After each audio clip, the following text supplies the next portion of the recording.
They say revenge is a dish best served cold, but nobody told me it could be served from beyond the grave. The rain hammered against the cracked windows of the abandoned house as I stood in what used to be my grandmother's living room, my hands trembling around a letter that would change everything. Behind me, the floorboards creaked ominously as if the house itself was trying to tell me something. Something my dead grandmother had hidden for 30 years. My husband was gone. My sister had taken everything. But as I read those yellowed pages by the light of my phone's flashlight, I realized that sometimes the greatest victories come to those who appear to have lost it all. The house around me wasn't rotting. It was waiting. Before we continue, please write in the comment which country you are watching this video. We love knowing where our global family is tuning in from. And if this is your first time on this channel, please subscribe. Your support helps us bring even more epic revenge tales of life. Enjoy listening. 3 months earlier, I sat in the lawyer's office wearing my only good dress, the black one I'd worn to Grandma Rose's funeral just a week before. The fabric was starting to pill at the elbows, but it was all I had left that looked respectable.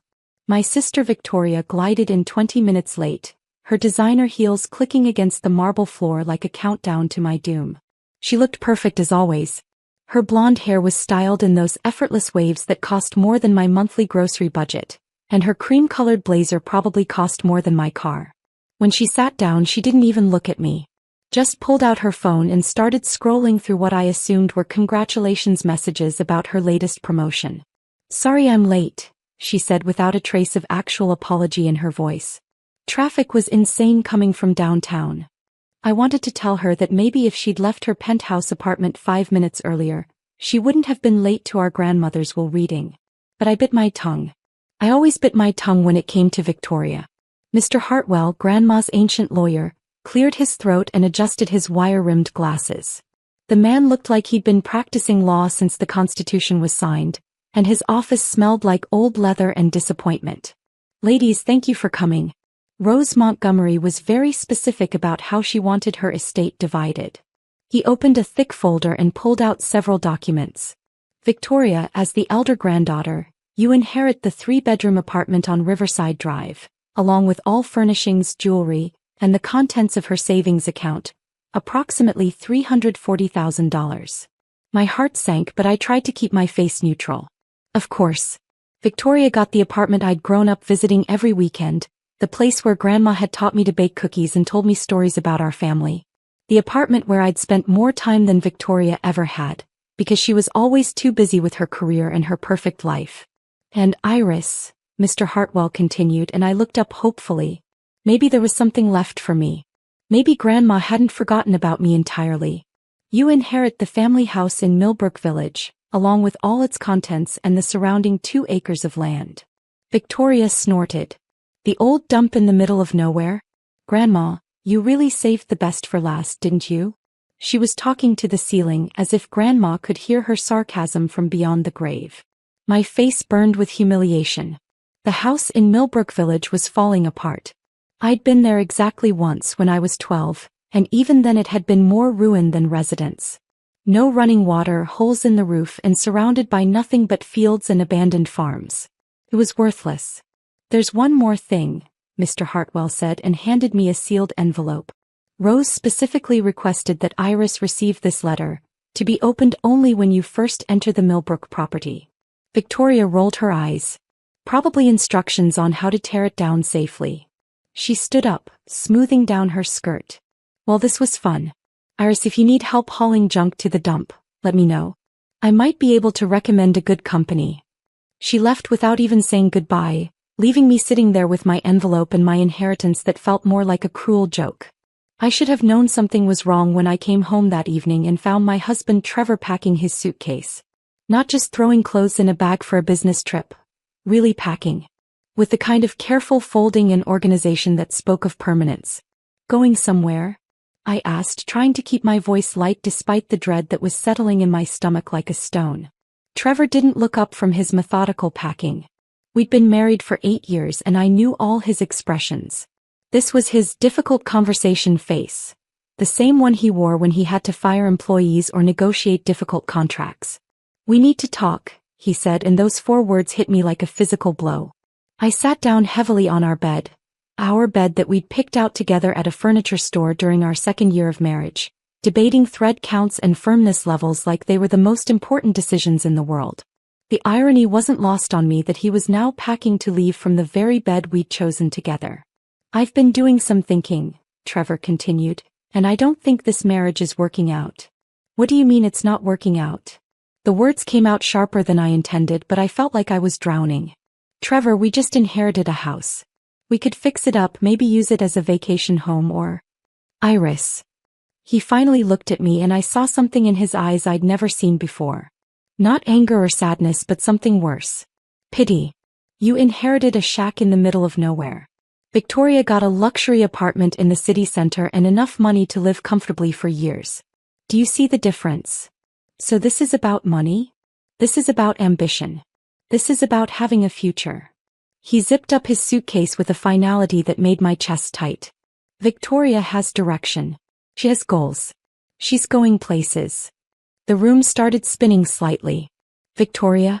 What does my sister have to do with this? Trevor sat down next to me on the bed, but he didn't touch me. In 8 years of marriage, he'd never sat this close to me without touching me, holding my hand, putting his arm around me. Something. The space between us felt like an ocean. Victoria and I have been talking, he said carefully. She's offered me a position at her marketing firm. Senior partner, starting immediately. It's everything I've been working toward. And she needs someone she can trust. Someone who understands her vision.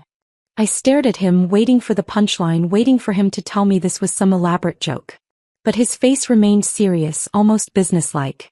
Trevor, she's my sister. I know that. And I know this is difficult. But Iris, look at yourself. Really look. He gestured vaguely at me and I became suddenly aware of my appearance.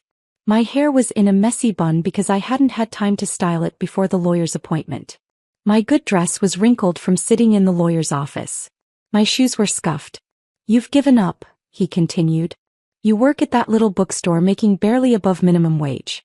You come home tired every day and watch Netflix until you fall asleep. When was the last time you had a real ambition? When was the last time you wanted something more? Each word felt like a slap. Because the terrible thing was he wasn't entirely wrong. I had been coasting. I had been comfortable in our small life. But I thought he'd been comfortable too. I wanted us, I whispered. I thought that was enough. It's not enough for me anymore. He stood up and grabbed his suitcase handle. Victoria's picking me up in 20 minutes. I'll send for the rest of my things later. Victoria's picking you up? The betrayal hit me in waves. First the realization that they'd been talking behind my back. Then the understanding that they'd planned this whole conversation. And finally, the crushing knowledge that my husband was leaving me for my sister. It's not like that, Trevor said quickly, seeing the look on my face. It's not romantic. It's business. But I could see the lie in his eyes. Maybe it had started as business. Maybe they'd convinced themselves it was just professional. But I knew my sister and I knew that look on Trevor's face. She'd gotten her claws into him the same way she'd gotten everything else she'd ever wanted. 8 years, I said, more to myself than to him. I'm sorry, Iris. I really am. But I can't keep pretending that this is the life I want. He walked toward the door, then turned back. You'll be fine.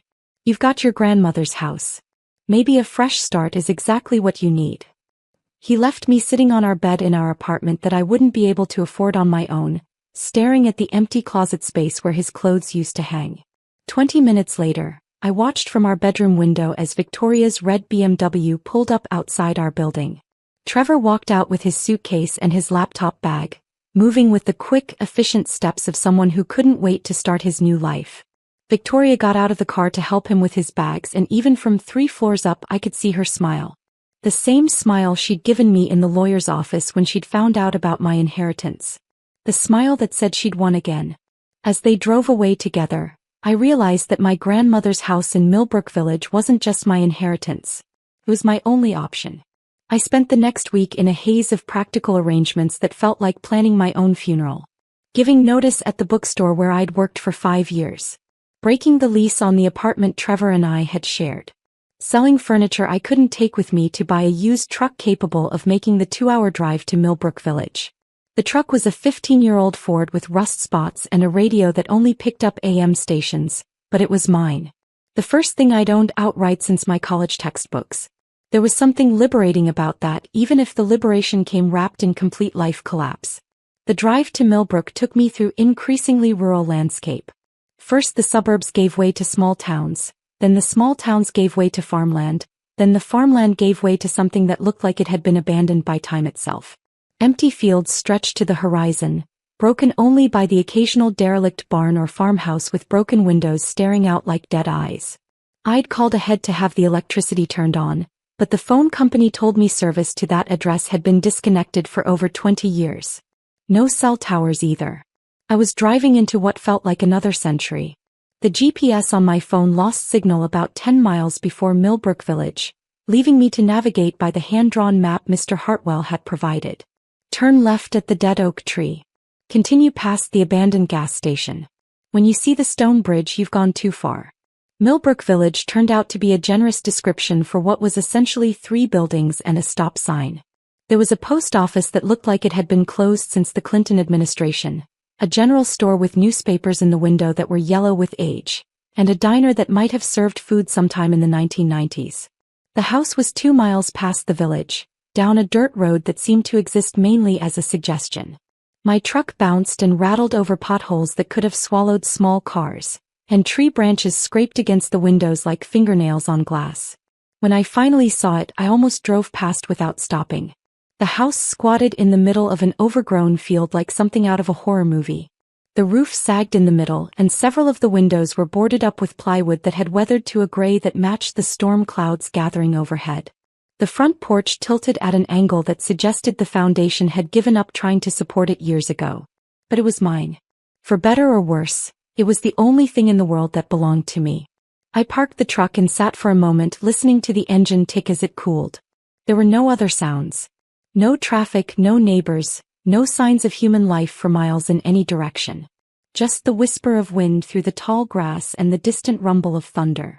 The front door was painted red, though most of the paint had peeled away to reveal gray wood underneath. The key Mr. Hartwell had given me was old-fashioned, the kind that looked like it belonged in a fairy tale. It took some wiggling, but the lock finally turned. The door swung open with a creak that echoed through the empty house like a warning. The smell hit me first, not decay as I'd expected, but something else. Lavender and lemon oil, as if someone had been cleaning recently. The floorboards groaned under my feet, but they felt solid despite their age. I fumbled for a light switch and was surprised when an overhead bulb flickered to life, casting warm yellow light across what had once been a living room. The furniture was covered in white sheets, giving everything the appearance of a museum exhibit or a room frozen in time. I pulled the sheet off the nearest chair and discovered a beautiful antique armchair in deep burgundy velvet, its wooden legs carved with intricate vine patterns. Not what I'd expected to find in a house I'd been told was worthless. The walls were lined with bookshelves, and when I looked closer I realized they were full. Not with the moldy paperbacks I'd expected, but with leather-bound volumes that looked like they belonged in a university library. History books, literature, scientific journals dating back decades. There was a massive stone fireplace dominating one wall, and above the mantel hung a portrait I'd never seen before. It showed a woman who looked remarkably like me. Same dark hair, same green eyes, same stubborn jawline. But she was dressed in clothing from the 1940s, and there was something in her expression that spoke of secrets and strength. I remembered my grandmother's letter and pulled it out of my jacket pocket. The envelope was yellowed with age and sealed with red wax that bore the impression of a rose. My hands shook slightly as I broke the seal. My dearest Iris, if you're reading this, then Victoria has gotten exactly what she expected, and you have received what everyone believes to be the consolation prize. I imagine you're feeling betrayed right now, perhaps even by me. But I need you to understand something. I gave Victoria what she could see, and I gave you what she could not. The house you're standing in has been in our family for 4 generations. It was built by your great-great-grandfather in 1923, not as a farmhouse but as a sanctuary. Our family has always attracted those who would take advantage of our gifts, and this house was meant to be a place where we could retreat and plan and become who we were truly meant to be. Victoria has always been able to take care of herself. She has the kind of strength that the world recognizes and rewards. But you, my dear girl, have a different kind of strength. The kind that comes from endurance, from watching, from understanding people in ways they don't understand themselves. The house may look abandoned, but it's been maintained.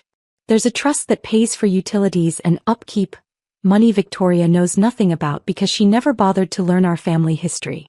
You'll find everything you need in the house, including some things that may surprise you. But most importantly, you'll find the answers to questions you didn't even know you should be asking. Go to the basement. Behind the wine rack you'll find a door. That's where your real inheritance begins. With love and faith in who you're becoming, Grandmother Rose. Victoria always assumed I liked her best because she was successful. The truth is, I was preparing her to be exactly what she became, someone who would take the bait and leave the trap for someone smarter. I read the letter 3 times before the full implications sank in. A basement. A hidden door. A trust fund I'd never heard of. And the unsettling suggestion that my grandmother had orchestrated this entire situation. Thunder rumbled overhead, closer now, and rain began pattering against the windows. I folded the letter carefully and slipped it back into my pocket, then went looking for the basement stairs. I found the basement door behind the kitchen, hidden behind a curtain that had seemed purely decorative. The stairs were wooden but solid, and motion sensor lights flickered on as I descended into what I'd expected to be a typical basement: concrete walls, maybe some stored Christmas decorations, the usual underground dampness. Instead, I found something that took my breath away. The basement was finished like an underground study. Persian rugs covered polished hardwood floors. Built-in shelves lined the walls, filled with more books, but also with filing cabinets, photo albums, and what looked like decades of carefully organized documents. A massive desk dominated the center of the room, and behind it was indeed a wine rack, but not the kind you'd find in a suburban home.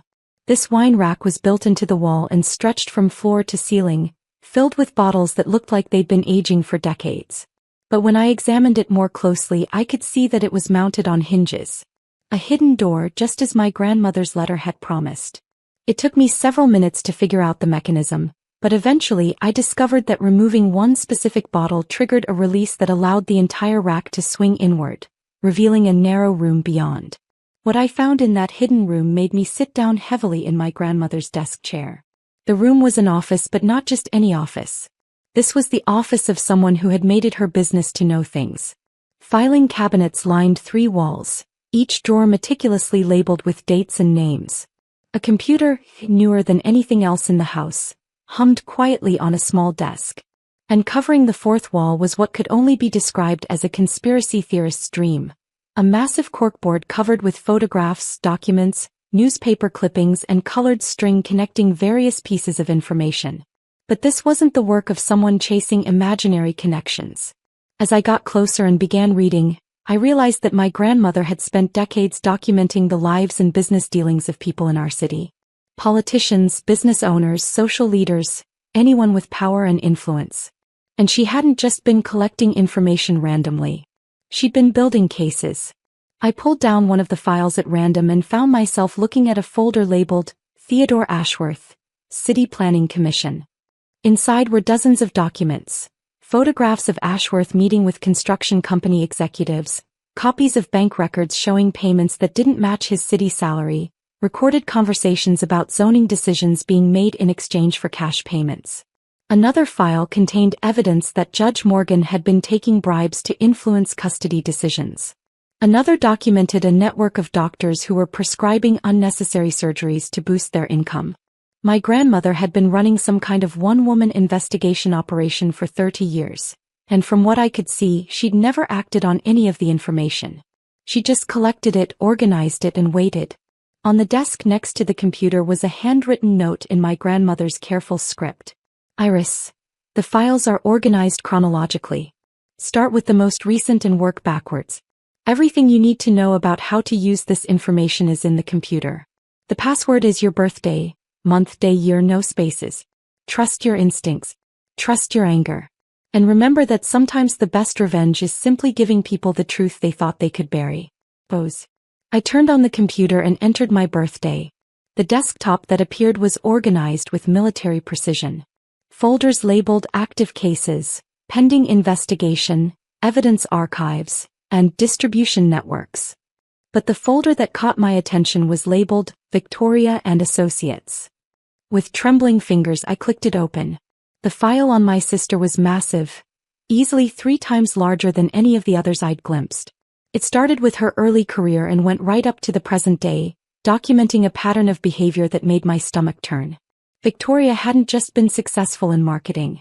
She'd been systematically destroying her competition through corporate espionage, stealing clients through industrial sabotage, and sleeping her way through the upper management of every company she'd ever worked for. But she'd been careful about it. Smart. She'd never left enough evidence for anyone to build a case against her. Anyone except my grandmother, apparently. The file contained photographs of Victoria entering hotel rooms with married executives. Recorded phone conversations where she discussed stealing proprietary information from competing firms.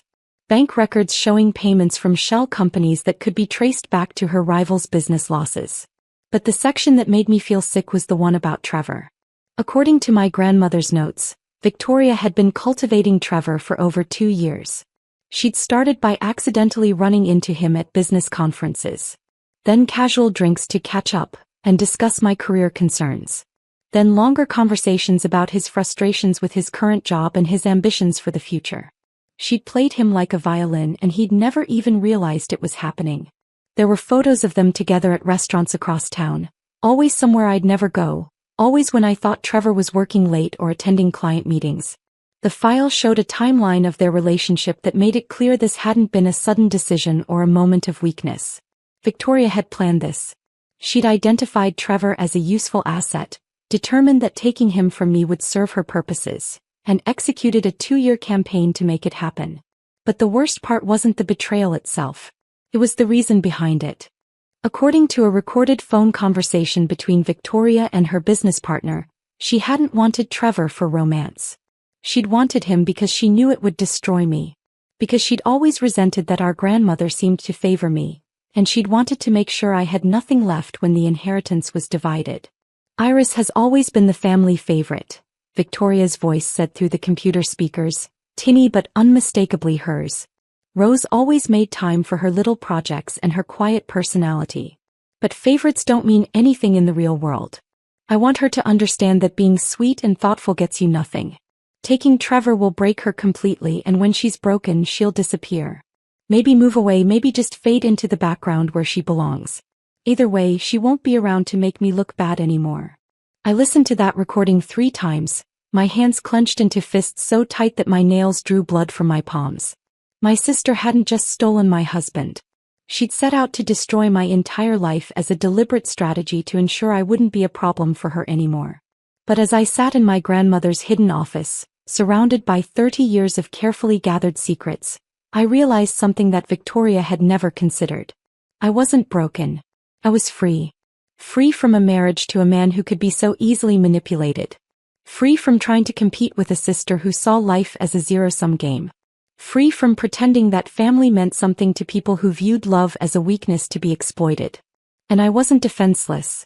I had enough evidence to destroy Victoria's career, her reputation, and her future. I had documentation of crimes that could put her in prison. I had the power to take everything from her the same way she'd taken everything from me. But as I explored more of my grandmother's files, I realized she'd left me something even better than evidence of Victoria's crimes. She'd left me the tools to give Victoria exactly what she deserved. The computer contained detailed instructions for something my grandmother had called the network.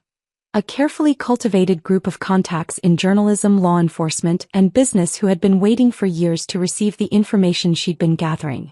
According to her notes, she'd spent decades building relationships with people who had the power to act on her evidence but who needed rock-solid documentation before they could move. Reporters who specialized in exposing corruption. FBI agents who investigated white-collar crime. Prosecutors who had built their careers on taking down people who thought they were untouchable. But she'd never pulled the trigger on any of it. She'd been waiting for the right moment, the right circumstances, the right person to carry out what she'd started. She'd been waiting for me. The computer contained draft emails addressed to dozens of recipients, all pre-written and ready to send. Each one was customized to appeal to the specific interests and specialties of the person receiving it. The investigative journalist would get evidence of corruption in city government. The federal prosecutor would receive documentation of tax evasion and money laundering. The civil rights lawyer would get proof of discriminatory practices in housing and hiring. And Victoria's file would go to all of them, along with evidence showing how her business practices were connected to a broader network of corporate crime that stretched across the region. But as I read through my grandmother's strategy, I realized she'd built something even more elegant than a simple information dump. She'd designed a coordinated attack that would unfold over the course of several weeks, with each revelation building on the last, making it impossible for Victoria or any of her associates to contain the damage or control the narrative. By the time Victoria realized what was happening, it would be too late for damage control. The first wave would be business journalists receiving evidence of insider trading and corporate sabotage. Victoria would wake up to headlines questioning her business practices, but nothing she couldn't potentially weather with good lawyers and public relations management. The second wave would be federal investigators receiving evidence of tax evasion and fraud. While Victoria was dealing with reporters, she'd suddenly find herself facing IRS audits and FBI inquiries that would freeze her assets and make it impossible for her to operate normally.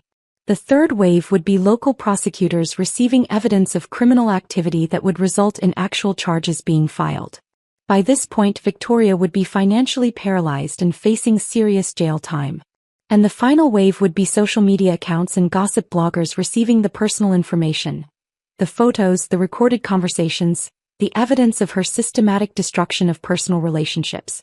This would destroy her reputation beyond any possibility of recovery. It was brilliant. It was comprehensive. And it was absolutely devastating. But as I sat in that underground office, surrounded by evidence of my grandmother's careful planning, I realized there was something else I needed to do first.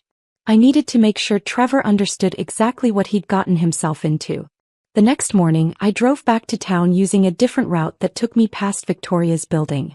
Her red BMW was parked in its assigned spot, and when I looked up at her floor, I could see lights on in what I knew was her apartment.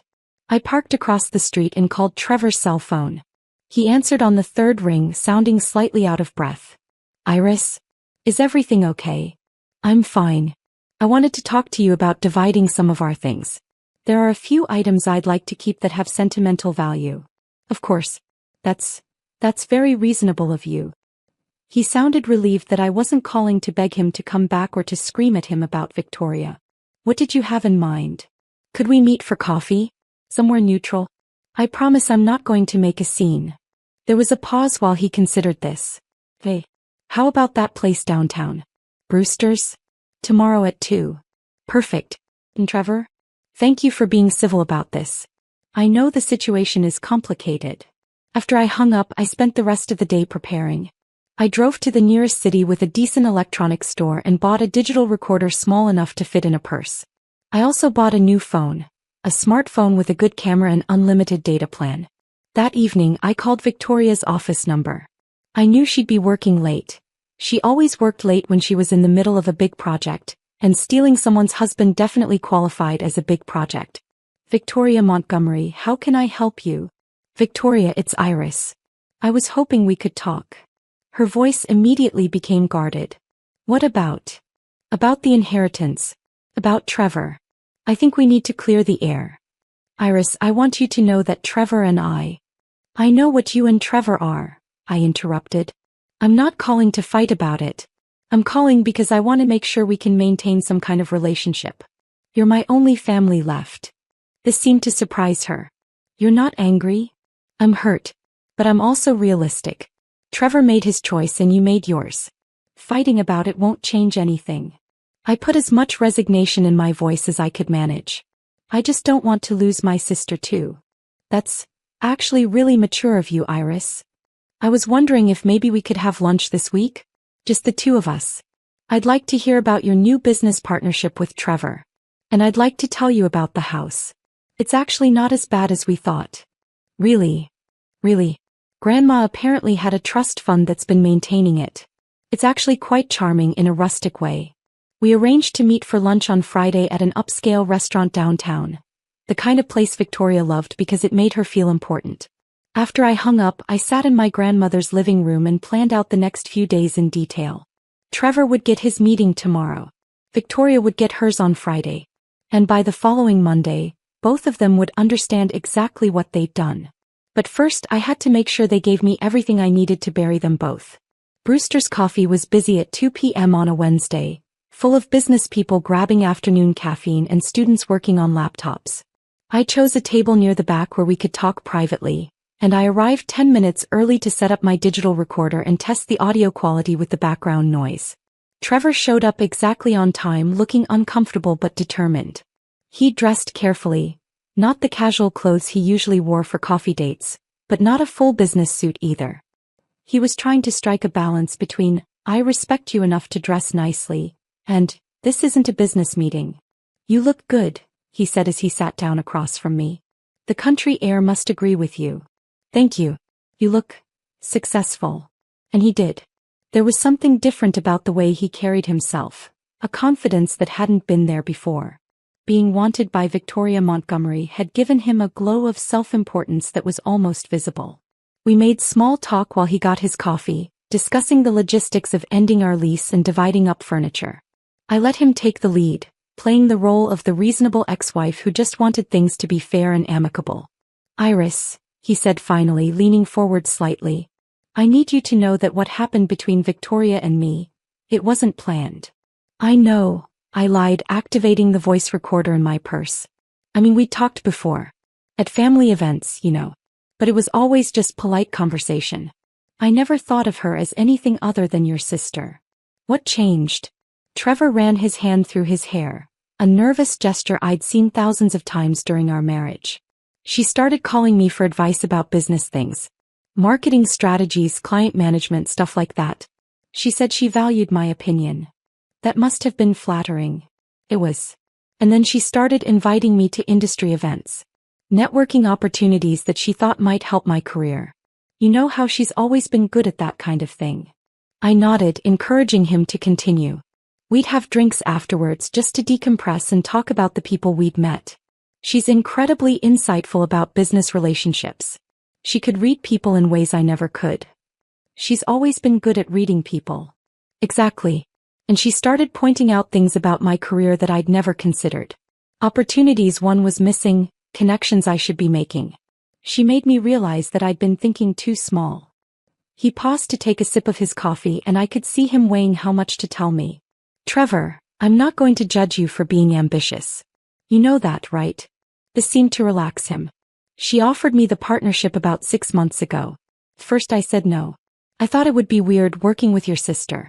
But she pointed out that business is business, and that you'd probably be excited about me having such a great opportunity. But you didn't tell me about it. No, I wanted to think it over first. And Victoria suggested that might be wise. She said you'd worry about the transition, about whether I was making the right choice. She thought it would be better to present it to you as a done deal, so you wouldn't stress about something that was ultimately my decision. I had to concentrate to keep my expression neutral. Every word out of his mouth was proving my grandmother's documentation correct. Victoria had been manipulating him so expertly that he still didn't realize it was happening. When did you realize you had feelings for her? Trevor's face reddened slightly. I don't know if I'd call them feelings exactly. It's more like recognition. We understand each other in ways that, well, in ways that you and I never quite did. What do you mean? Victoria sees the world the way I see it. She understands that success requires sacrifice, that sometimes you have to make difficult choices to get what you want. She doesn't take it personally when business has to come first. And I did. You did. Not in a bad way, he added quickly. You have different priorities. You value security and comfort and simple pleasures. There's nothing wrong with that. But Victoria and I both want more. More than what? More than a quiet life in a small apartment with a predictable routine. More than date nights at chain restaurants and vacations to the same beach house every year. More than... He gestured vaguely at me. More than settling. The word hit me like a slap, but I forced myself to stay calm. Is that what you think we were doing? Settling. Weren't we? Be honest. When was the last time you wanted something badly enough to fight for it? When was the last time you took a risk or pushed yourself or tried to become more than you were? I looked at him sitting across from me in his carefully chosen outfit, explaining to me why our 8-year marriage had been a disappointment to him, and I realized that my grandmother had been right about everything. You're probably right, I said softly. I probably was settling. But Trevor, can I ask you something? Of course. Do you really think Victoria wants you for who you are? Or do you think she wants you for what you can do for her? His face immediately became defensive. What do you mean by that? I mean, she's always been very strategic about her relationships. Even as kids, she never made friends just because she liked someone. There was always some benefit involved. That's not fair, Iris. Victoria has worked incredibly hard to get where she is. If she's selective about her relationships, it's because she has to be. People try to use successful people all the time. I'm sure they do. But doesn't it seem convenient that she suddenly became interested in you right when she needed a business partner? Someone with your specific skills and experience. You're making it sound calculated. I'm just asking if you've considered the possibility. Trevor leaned back in his chair, studying my face. You're trying to make me doubt her. I'm trying to make sure you're making this decision with your eyes open. Victoria is brilliant and she's successful and she's beautiful. But she's also someone who sees people as assets. I don't want you to get hurt. The way you got hurt? The way I got hurt. For a moment, something flickered across his face that might have been uncertainty. But then he shook his head firmly. Victoria isn't using me. We're building something together. A real partnership, both business and personal. She sees potential in me that I never even saw in myself. What kind of potential? The kind that can make serious money. The kind that can build an empire instead of just maintaining a comfortable life. His voice grew more animated as he talked. Do you know what Victoria's 5-year plan looks like? She's going to own 3 marketing firms, have offices in 5 cities, and be pulling in 8 figures annually. And she wants me to be part of that. That sounds incredible. It is incredible. And the best part is she doesn't want me to change who I am to fit into her world. She likes my ideas, my perspective, my ambition. I nodded thoughtfully. Trevor, can I tell you something? Something I probably should have told you years ago? Sure. I always knew you were meant for bigger things than what we had. I could see how restless you were, how much you wanted to prove yourself. I just didn't know how to help you get there. This seemed to surprise him. Really? Really? Maybe that's why I didn't fight harder when you told me you were leaving. Part of me knew that you needed something I couldn't give you. Iris. His voice became gentler. You're an amazing person. You're kind and thoughtful, and you deserve someone who appreciates those qualities. Thank you. And you deserve someone who can match your ambition. I leaned forward slightly. I just hope Victoria is really who you think she is. What do you mean? I hesitated as if deciding whether to say something. Promise me you won't get angry? I promise. I had lunch with Rachel Winters last week. You remember Rachel from your old company? Trevor nodded. Rachel had been his assistant before he'd switched jobs 2 years ago. She mentioned that she'd seen you and Victoria together at that conference in Chicago. The one in March. Okay. Trevor, that was 3 months before Victoria offered you the partnership. And according to Rachel, you two looked very close. Trevor's face went pale. We were just talking business. At a hotel bar at midnight? We'd been at different events all day. It was the only time we could connect. I'm not accusing you of anything. I'm just pointing out that maybe this relationship developed over a longer timeline than either of you wants to admit. Trevor was quiet for a long moment, staring into his coffee cup. When he looked up, there was something different in his expression. Even if that's true, he said finally, it doesn't change anything. Maybe we were attracted to each other before we admitted it to ourselves. Maybe the business partnership gave us an excuse to spend time together. So what? The end result is the same. Which is that I'm with someone who understands me. Someone who wants the same things I want. Someone who pushes me to be better instead of accepting me as I am. And there was the admission I'd been waiting for. So you're saying Victoria challenges you in ways I never did? Yes. She makes you want to be more successful?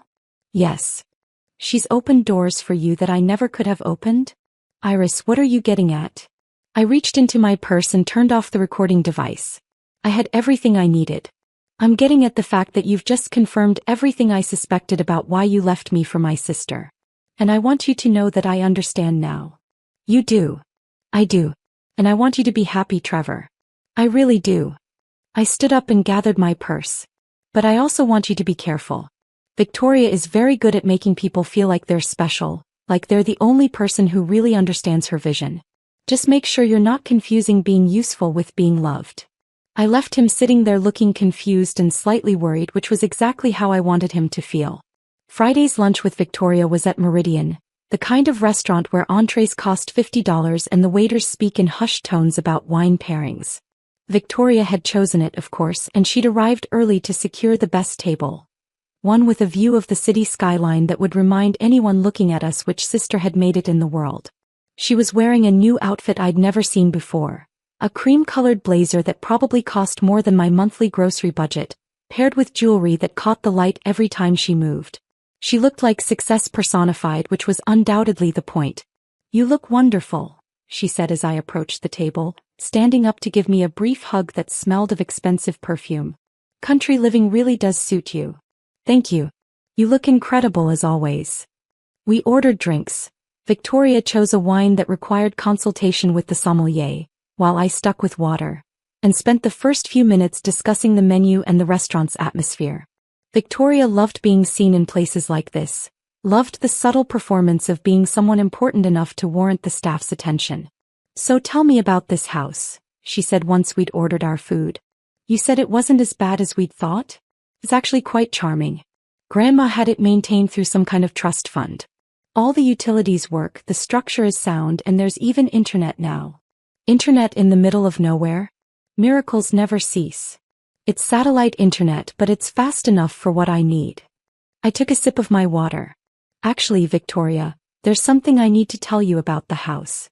Something I discovered when I was going through Grandma's papers."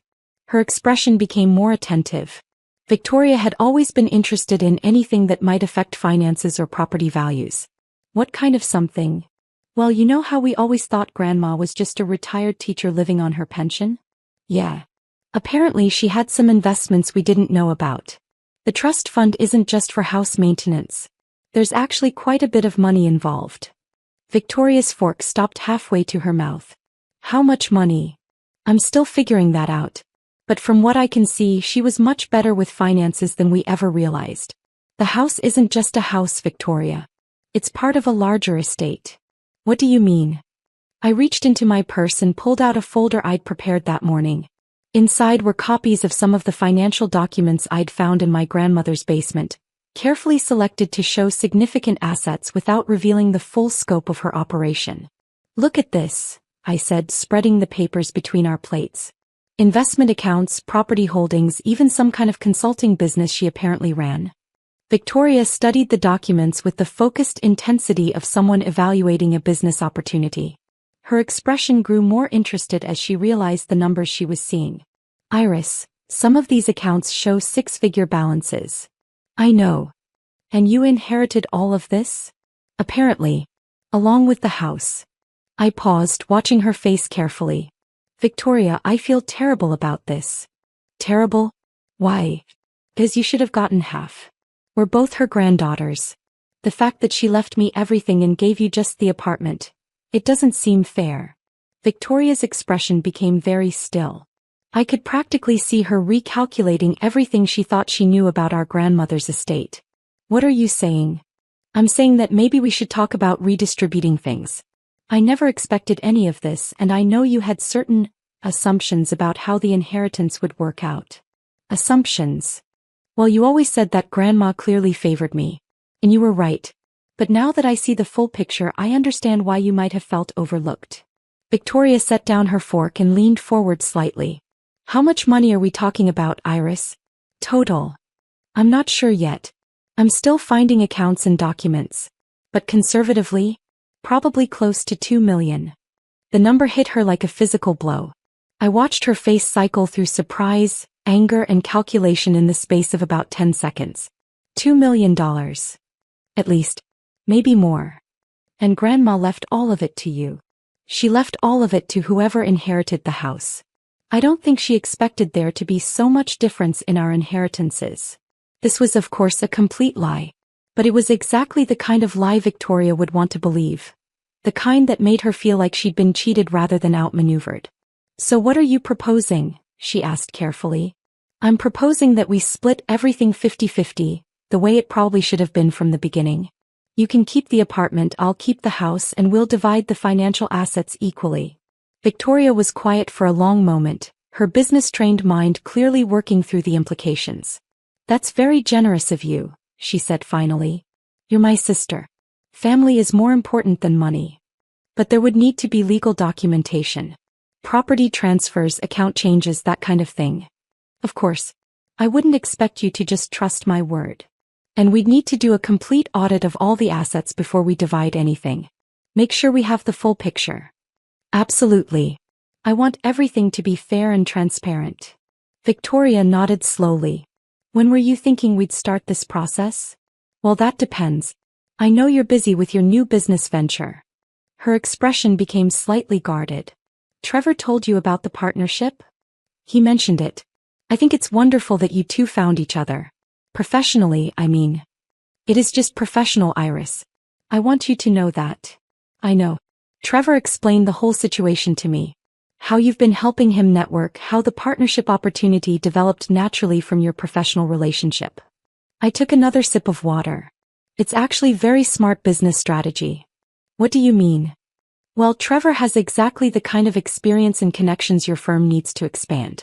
And you have the capital and client base to give him the platform he's been looking for. It's a perfect complementary partnership. Victoria relaxed slightly. Exactly. It's about maximizing our respective strengths. Plus, Trevor is incredibly talented. I always knew he was meant for bigger things than what his old company could offer him. He is talented. Very much so.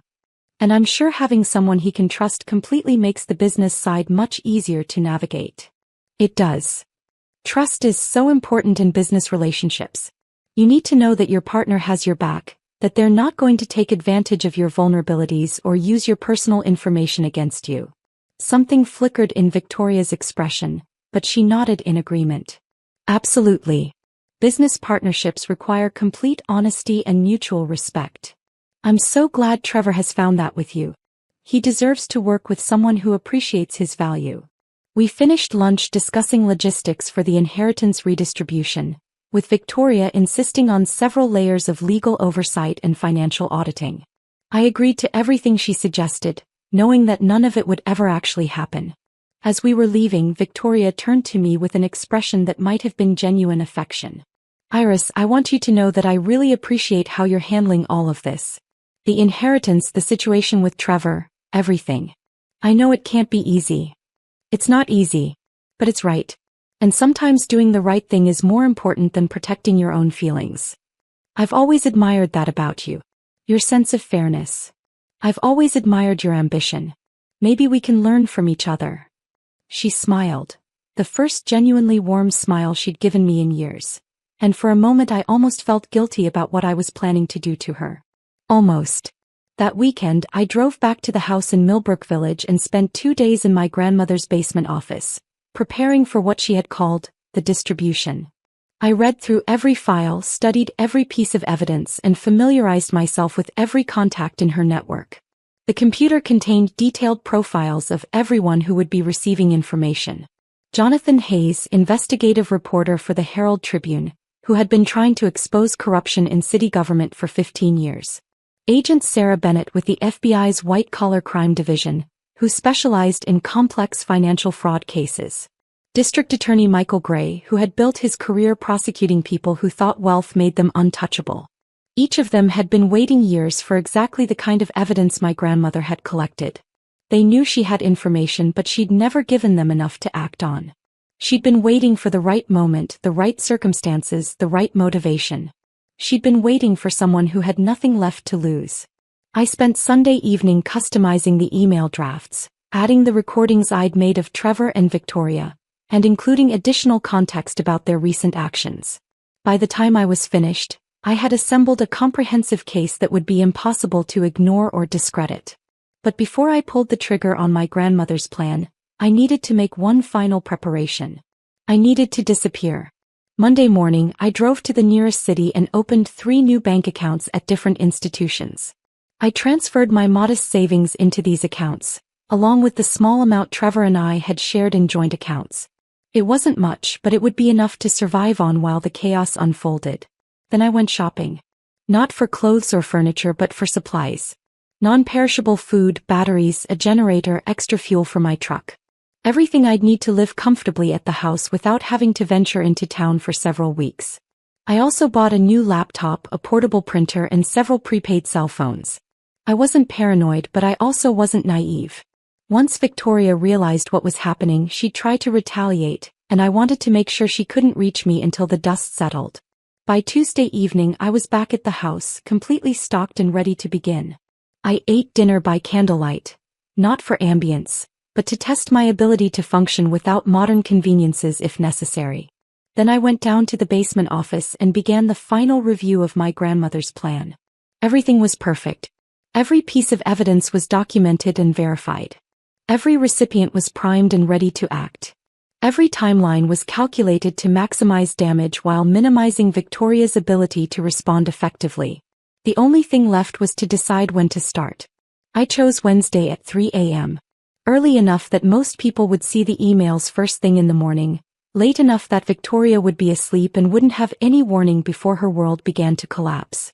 I set up my laptop at my grandmother's desk, opened the email program, and began loading the prepared messages.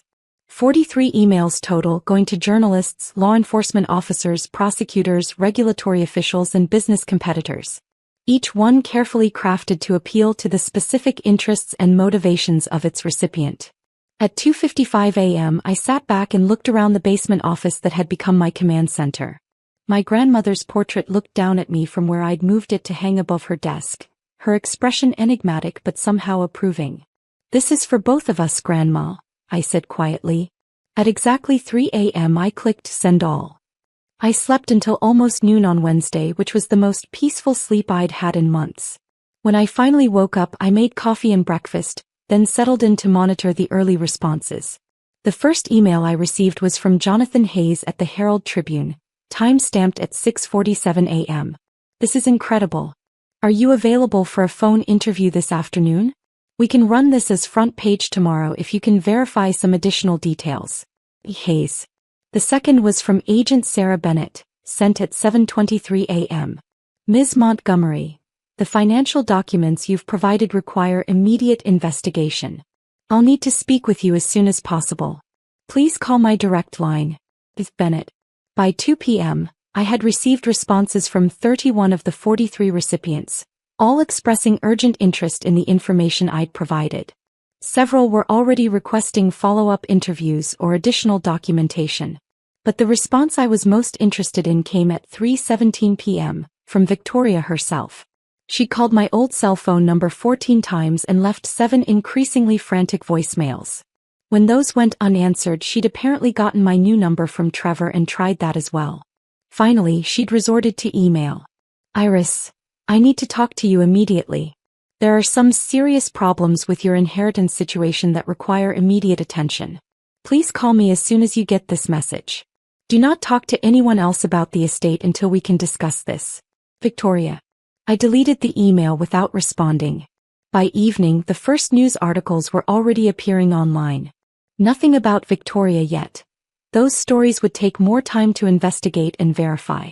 But several outlets were running pieces about corruption in city planning and irregularities in municipal contracts. The headlines were exactly what my grandmother had predicted.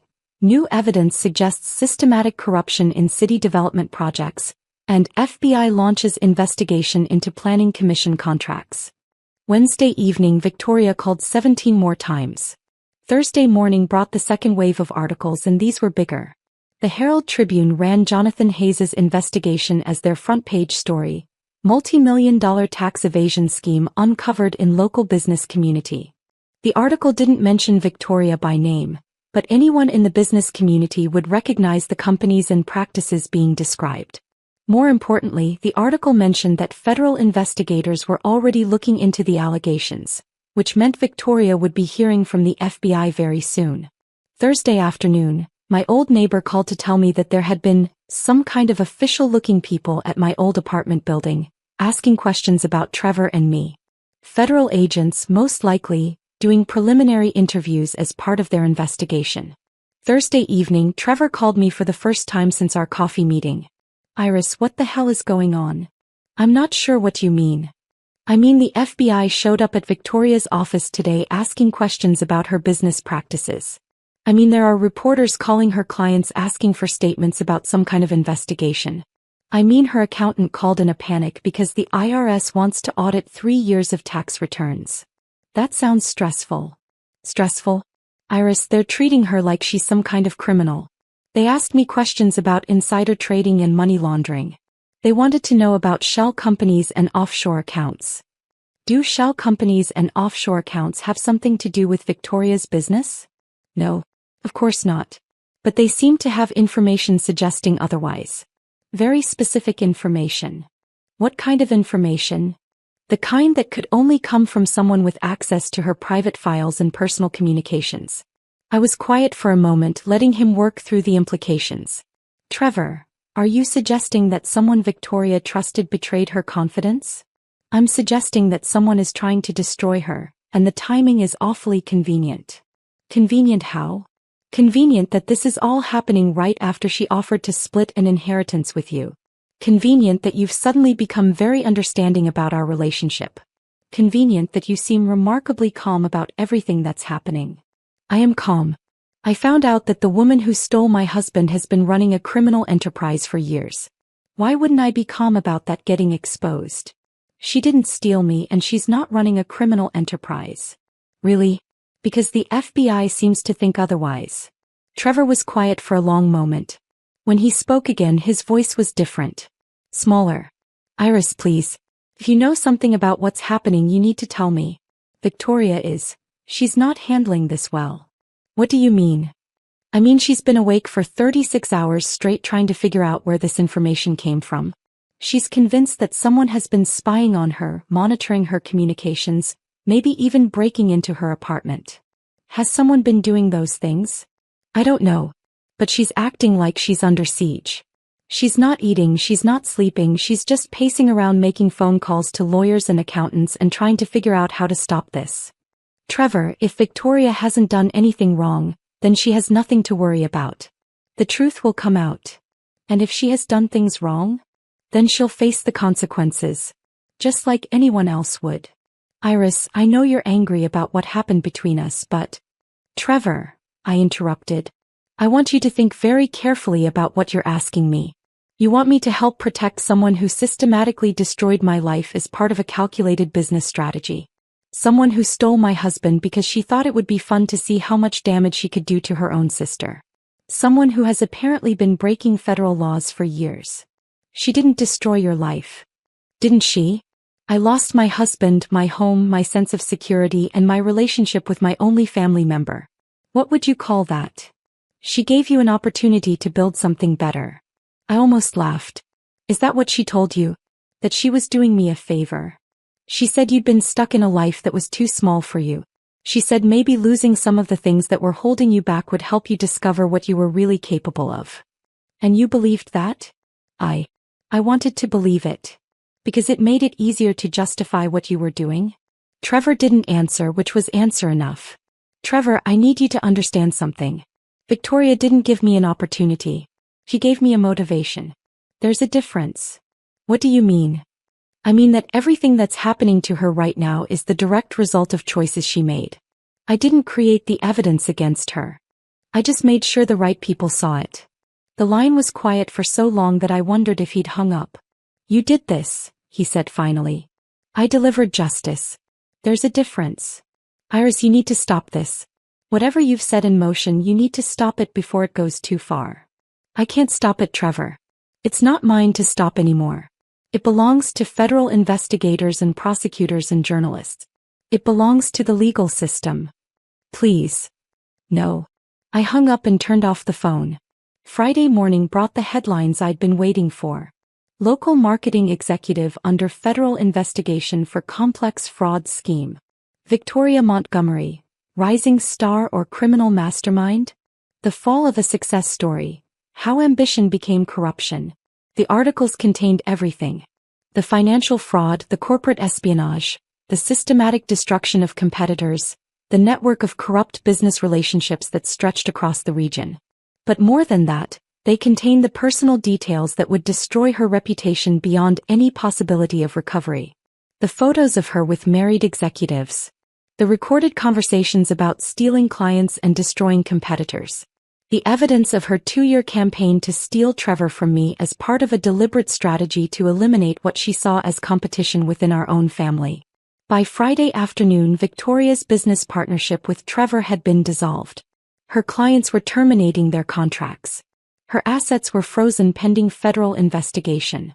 Her carefully constructed life was collapsing in real time, and there was nothing she could do to stop it. But the call I was really waiting for came on Friday evening. "You destroyed me." Victoria's voice was barely recognizable. Hoarse from crying or screaming or both. Exhausted from days without sleep. Defeated in ways I'd never heard from her before. "I didn't destroy you, Victoria. I just made sure people could see who you really were. You've been planning this. All of it. The lunch, the inheritance story, the way you acted so understanding about Trevor. It was all a setup." "Yes. How long have you known? About your criminal activities? About your systematic destruction of people's lives? About your 2-year plan to steal my husband just to prove you could?" "I've known since the day I walked into Grandma's house." "Grandma. Grandma spent 30 years documenting everything you did. Every lie, every crime, every time you hurt someone for your own benefit. She was building a case against you, Victoria. She just needed the right person to pull the trigger. And you were that person. I was that person." Victoria was quiet for a long moment. When she spoke again, her voice was different. Smaller but somehow more dangerous. "You realize what you've done, don't you? You haven't just destroyed me. You've destroyed Trevor too. He's going to lose everything because of his association with me. His career, his reputation, his future. All of it. Trevor made his own choices. He chose you first. For 8 years he chose you. And you're willing to destroy him just to get back at me." For the first time since this whole thing began, I felt a flicker of uncertainty. Not about Victoria. She deserved everything that was happening to her.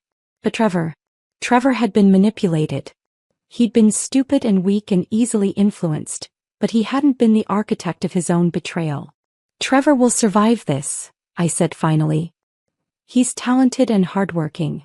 He'll find another opportunity. Not after this. Not after being connected to a federal fraud investigation. You know that. Then maybe he should have thought of that before he decided to leave his wife for her criminal sister. Is this really who you want to be, Iris? Someone who destroys people? Is this really who you want to be, Victoria? Someone who plays the victim when her crimes catch up with her? I never pretended to be perfect. I never pretended to be selfless or noble. I wanted success and I was willing to do what it took to get it. But you pretended to be good. You pretended to be kind and forgiving and understanding. And all the while you were planning to destroy everyone who had ever hurt you. I am kind. I am forgiving. I am understanding. But I'm not stupid and I'm not weak and I'm not willing to be a victim anymore. What do you want from me, Iris? An apology? You've got it. I'm sorry I took Trevor. I'm sorry I didn't value our relationship. I'm sorry I treated you like competition instead of family. I don't want an apology, Victoria. I want you to understand what you did. I understand perfectly. I hurt you and now you're hurting me back. An eye for an eye. No. You systematically destroyed my life because you thought it would be entertaining. You stole my husband not because you loved him but because you wanted to prove you could. You treated me like an obstacle to be removed rather than a person with feelings and dreams and value. And now you've done the same thing to me. No, Victoria. I've given you exactly what you earned. There's a difference. The line went quiet and I thought for a moment that she'd hung up. But then I heard her breathing, ragged and desperate. What happens now? She asked finally. Now you face the consequences of your choices. You'll probably go to prison.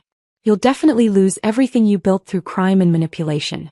And you'll have to live with the knowledge that it all could have been avoided if you'd just been a decent person. And you'll get to live with the knowledge that you destroyed your only family member.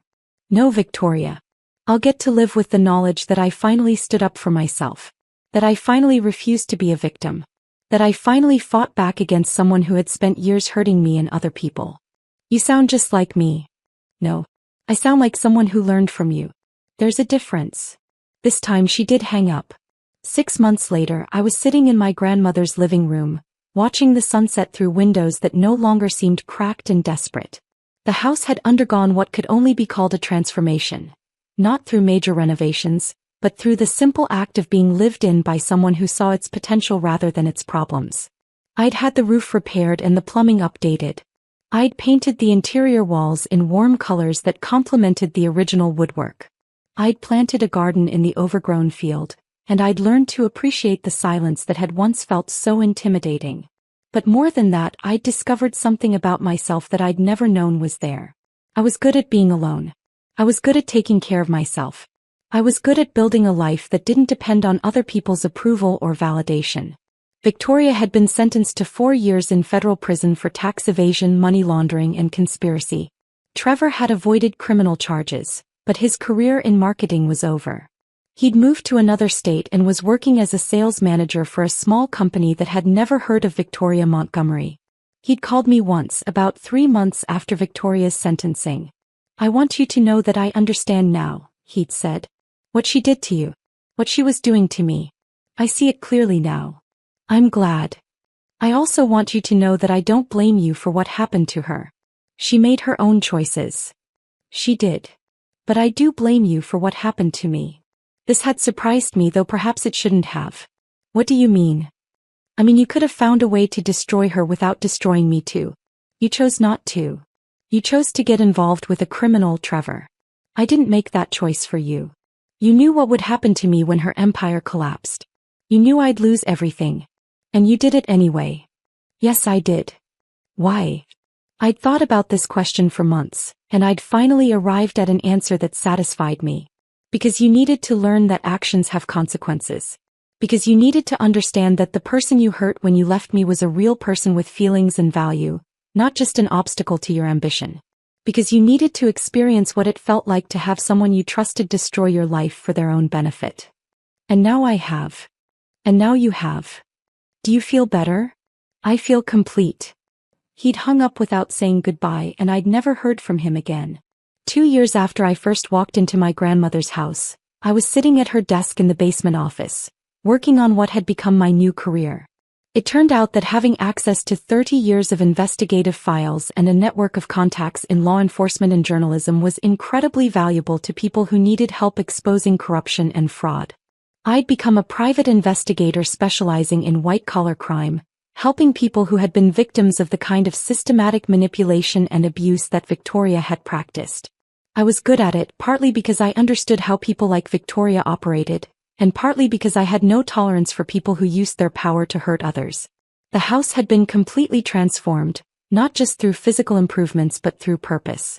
The basement office was now a fully functional investigation center. The library upstairs had become a meeting space where I consulted with clients. The guest bedrooms housed people who needed a safe place to stay while their cases were being resolved. I'd created exactly what my grandmother had envisioned. A sanctuary where people could retreat and plan and become who they were truly meant to be. But the most important transformation had been in myself. I'd learned that kindness didn't mean accepting abuse. I'd learned that forgiveness didn't require allowing people to continue hurting you. I'd learned that there was a difference between being good and being weak, between being understanding and being a victim. Most importantly, I'd learned that sometimes the most loving thing you can do for someone is to make sure they face the consequences of their actions. Victoria wrote to me once from prison. The letter was long and filled with reflections on her choices and apologies for the harm she'd caused. She asked if we could correspond, if we could work toward rebuilding our relationship when she was released. I read the letter 3 times, then filed it in a folder marked Closed Cases. Some relationships can't be rebuilt. Some bridges once burned are meant to stay that way. And some people are exactly who they show you they are, regardless of how much you might want them to be someone different. I was sitting in my grandmother's chair, working on a case involving a corrupt city councilman, when I noticed the portrait on the wall above me. My grandmother's expression, which I'd once thought was enigmatic, now seemed clear to me. She wasn't smiling, but she looked satisfied. She looked like someone who had planted seeds and lived to see them grow into exactly what she'd hoped they would become. I understood that feeling now. Outside my windows, the sun was setting over fields that no longer looked abandoned but instead seemed full of possibility. The house that everyone had dismissed as worthless had become the foundation of a life I'd never imagined I could build. My phone buzzed with a text message from a new client, a woman whose business partner had been stealing from their joint accounts for years. Another person who needed someone to help them fight back against someone who thought they were too weak to defend themselves. I smiled as I typed my response, agreeing to meet with her next week. There was something deeply satisfying about using the skills Victoria had forced me to develop: investigation, strategic planning, patience, the ability to see people's true motivations, to help people like the person I used to be. People who had been hurt, betrayed, dismissed, or underestimated. People who deserved better than being victims. I closed my laptop and walked upstairs to make dinner, passing through rooms that now felt like home rather than exile. The kitchen where I'd learned to cook for myself. The living room where I spent evenings reading instead of watching Netflix until I fell asleep. The bedroom where I slept peacefully, no longer wondering if the person next to me was plotting my destruction. As I prepared my meal, I thought about the woman I'd been 2 years ago. Sitting in that lawyer's office, accepting what I thought was the cruel joke of my inheritance. Watching my husband pack his bags while explaining why our 8-year marriage had been a disappointment to him. Driving to this house convinced that my life was over. That woman could never have imagined the person I'd become. Could never have envisioned that her greatest loss would become her greatest strength. Could never have predicted that being abandoned by everyone she thought she loved would teach her how to love herself. I'd learned that sometimes you have to lose everything to discover what you're actually capable of winning. I'd learned that the people who underestimate you often provide you with your greatest opportunities. Most importantly, I'd learned that revenge isn't about destroying your enemies. It's about becoming someone they could never destroy, no matter how hard they tried. As I sat down to eat my dinner alone in my grandmother's house, my house now, I raised my glass of wine in a silent toast. To Rose Montgomery, who had taught me that the best inheritance isn't money or property, but the knowledge of who you really are. To Victoria, who had shown me exactly what I didn't want to become and in doing so had helped me discover exactly what I could become. And to myself for finally learning the difference between being defeated and being transformed. The last laugh, as my grandmother had promised in her letter, always belongs to the dead. But sometimes, if you're very lucky and very patient, you get to have the second to last laugh. And that, I had discovered, was more than enough. Outside, the first stars were beginning to appear in a sky that stretched endlessly over land that belonged to me. Inside, the house settled into its evening quiet, no longer feeling empty but instead feeling complete. I finished my dinner, washed my dishes, and went to bed early. Tomorrow would bring new cases, new people to help, new opportunities to use everything I'd learned about survival and strength and the sweet satisfaction of justice served cold. But tonight, for the first time in years, I fell asleep not wondering what tomorrow would bring, but looking forward to finding out. The woman who had once been someone's consolation prize had finally learned her true worth. And that knowledge, more than any revenge, was the victory that would last the rest of my life.